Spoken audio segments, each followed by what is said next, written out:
Today's read aloud is called How to Solve a Problem, The Rise and Falls of a Rock Climbing Champion. I removed the outer cover so that you can see a little bit more about the book. When I go to open up the book, you will see some fabulous illustrations of Ashima, who this story is written about. So this is based upon her experiences as a young rock climber. And if you notice some of these positions that she's in, you can tell that she's falling, right?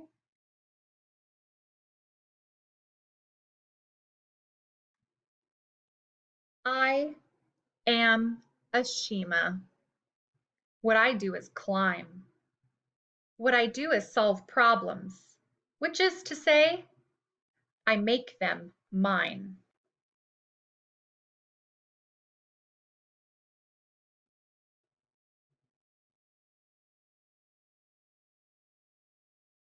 We climbers call our boulders problems.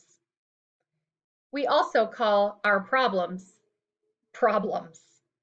And to solve them both is sort of the same.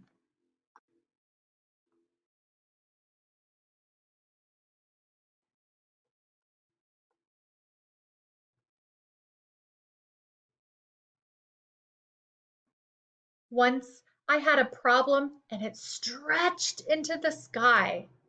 It was tremendously endless. It was bigger than thinking. It was as huge as the air or the night or the planet. It was a problem bigger than any I had ever seen, and I have seen plenty. Look at the perspective. She's on the ground and she's looking up at the boulders, which she calls problems.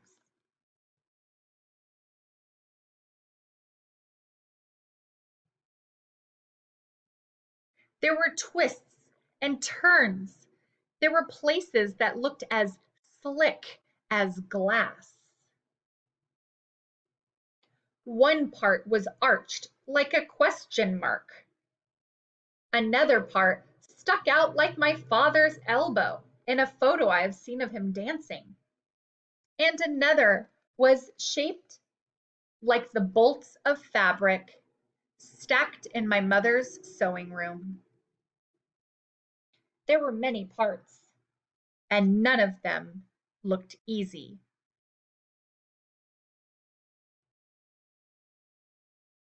So she's taking a look at the rock before her, and she's imagining. She's using her imagination to compare her problem so that she's starting to try to figure it out. How is she going to climb it? I sighed and clapped my hands full of chalk, which is what I do before I solve a problem. I held this problem in my head. I mapped out every step, each place I would put my hand, and then I began to climb.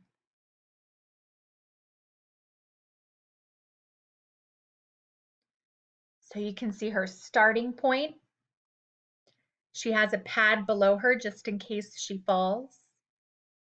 And remember in that previous page how she was comparing this part of the rock, a sharp point, kind of like her dad's elbow that was dancing. A part that sort of looks like a question mark, so she's going to place her foot there. So she was using her imagination and how she was going to approach her problem. Dug my toe into the dot of the question mark. Jammed my fingertips into the bend of my father's dancing elbow. Kicked my leg over my mother's fabrics.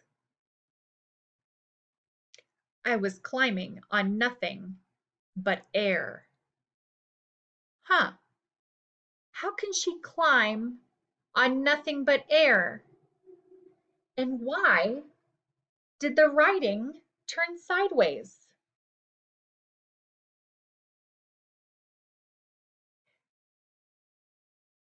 Did you guess it's because she fell? And then for a moment, the world slipped out from under me.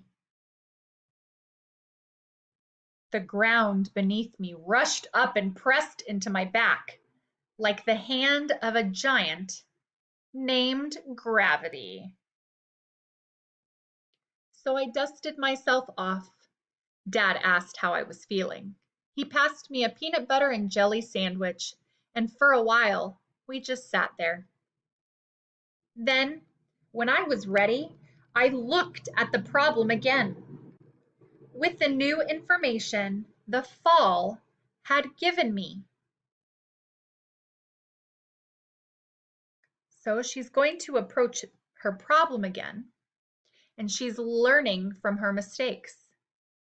So we can see in this picture those gears, that's her thinking and problem solving. And now she's making a new plan. She's not giving up. Each fall is a message, a hint, an idea, a new way to move from over there to over here. And so I started, and so I fell. And so I climbed again, listening to what the fall had told me.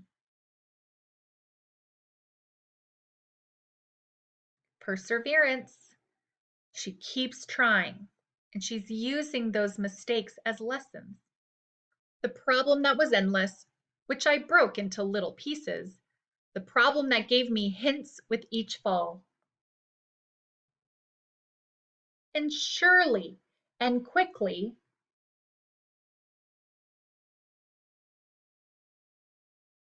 I climbed the wall.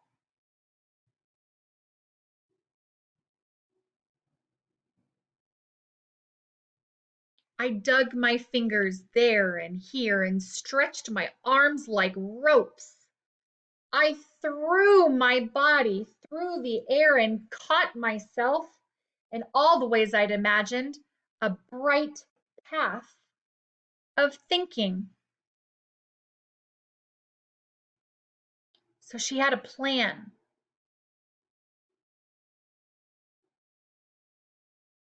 And there, at the top of the problem, I looked down at the bolts of fabric, the dot of the question mark, the bend of the elbow.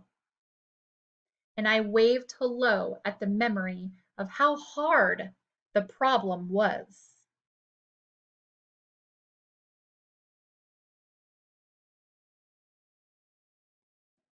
And looked for one more problem.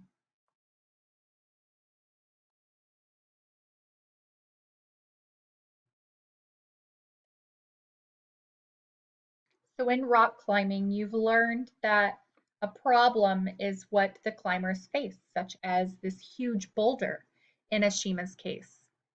And it's also a metaphor, though, because yes, this problem, which was the boulder, also presented problems. And whenever you face a problem, do you make a plan? Do you think about how you're going to solve it? Map it out in your head, kind of like how Ashima did? She used her imagination to map out her route to get her to the top of her problem. What's really fascinating about Ashima, so I'll go to the timeline. It's called Ashima's ascent. An ascent is a climb upward. So just kind of summarizing a little bit about her, in 2001, she was born in 2001, and at the age of 6, she started to rock climb, and she was climbing rocks all throughout Central Park in New York City. By the time she was 7, she entered her first climbing competition at 7 years old. At 8 years old, She solved a problem, which we now know as bouldering, in Huecotanks, Texas, and it's rated as a V10 for difficulty, which only expert climbers can achieve. And she did that at 8 years old. Age 9, she climbed her first V11 and V12. Again, those are just ratings within rock climbing. But from 1 year to the next, she had already made improvements. By the time she was 10 years old, my goodness, only 10, she became the youngest person ever to climb a V13 problem. That was also in Huecotanks, which is only elite, which is like the best of the best. Only elite climbers and professionals can climb. And she's 10 and she's doing it. At 13, she was in South Africa and she climbed a rock called Golden Shadow, and that was a level V14. So you notice each year she's improving. Age 14, she became the first woman in the world to climb a V15 boulder problem in Japan. She's the second person ever to do so. Wow. At 15, it says she sweeps the IFSC Youth World Championships for her third year running and also places first in the SCS Nationals. Pretty much means she's phenomenal. She's amazing.